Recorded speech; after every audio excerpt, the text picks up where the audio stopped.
प्रदेश की जनता को लुभाने के लिए अभी तक जो भरमार घोषणाएं व वायदे आदि किए हैं, तो ये भी इनके लिए अनेकों सवाल खड़े करता है। जैसे सपा की तरह कांग्रेस पार्टी ने भी प्रदेश की जनता को जो किस्म किस्म के असंख्य व प्रलोभन भरे चुनावी वायदे किए हैं, तो उन पर यहाँ की जनता जल्दी से विश्वास करने वाली नहीं है। और इस संबंध में हमारी पार्टी का ये कहना है कि यदि कांग्रेस पार्टी ने यहाँ यूपी में भी अपने लंबे रहे शासनकाल में अपने 50% भी चुनावी वायदे पूरे कर दिए होते, तो फिर आज ये पार्टी केंद्र व उत्तर प्रदेश सहित देश के अधिकांश राज्यों से भी सत्ता से बाहर नहीं होती। इतना ही नहीं, बल्कि इनकी कथनी व करनी में जमीन आसमान का अंतर होने की वजह से अब जनता इनके वायदों व घोषणाओं आदि को कतई भी गंभीरता से नहीं ले रही है। यही स्थिति इस मामले में हमें दूसरी पार्टियों की भी देखने के लिए मिल रही है। हालांकि इस मामले में बीएसपी बातें बहुत कम व कार्य करके दिखाने में ही ज़्यादा विश्वास रखती हैं। और ये सब आपको यूपी में 4 बार बीएसपी के नेतृत्व में रही सरकार में काफ़ी कुछ देखने के लिए मिला है।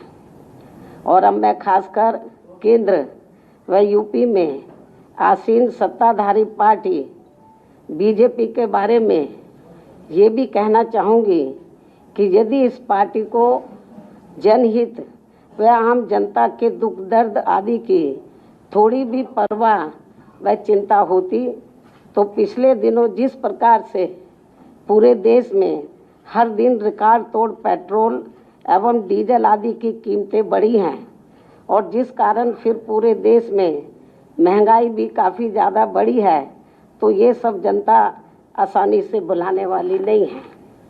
और अब कई राज्यों में जल्द ही होने वाले विधानसभा चुनाव में अपनी हार के डर से इनकी कीमतों में जो इन्होंने थोड़ी सी कमी की है, तो इसकी भी भरपाई ये पार्टी चुनाव के बाद ब्याज सहित जनता से ज़रूर वसूल कर लेगी।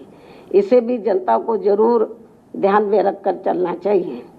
इसी प्रकार यूपी में अब विधानसभा चुनाव नज़दीक आते ही यहाँ गरीबों को जो राशन मुफ्त बांटा जा रहा है, तो ये भी चुनाव खत्म होते ही ज़रूर बंद हो जाएगा।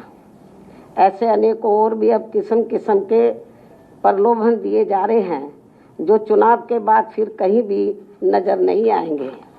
इसके साथ ही यूपी की जनता को ये भी ध्यान में रखकर चलना चाहिए कि भाजपा खासकर यूपी में अपनी जन विरोधी नीतियों व द्वेषपूर्ण कार्यकलापों एवं सरकार की घोर विफलताओं पर पर्दा डालने तथा इन पर से लोगों का ध्यान बांटने के लिए भी यहाँ विशेषकर सपा आदि से अंदरूनी मिलीभगत व सांठगांठ करके जिन्ना व अयोध्या पुलिस फायरिंग जैसे अनेकों और नए गढ़े हुए सांप्रदायिक व धार्मिक मुद्दों को उठाने का भी पूरा प्रयास कर रही है, ताकि ये जो चुनाव है हिंदू मुस्लिम हो जाए। ये इन दोनों पार्टियों का अंदर ये प्रयास चल रहा है, जो स्वाभाविक तौर पर ये सपा व भाजपा आदि को आपसी लाभ पहुंचाने की नीयत से इनकी स्वार्थ की राजनीति को पुनः उजागर करता है। हालांकि जनता अब इनसे काफ़ी सजग भी है।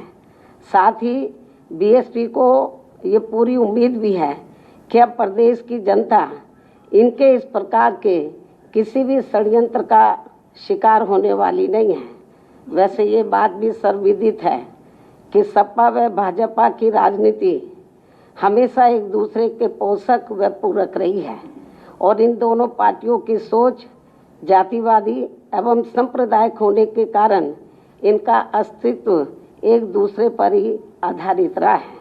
इसी कारण जब सपा सत्ता में होती है तो भाजपा मजबूत होती है।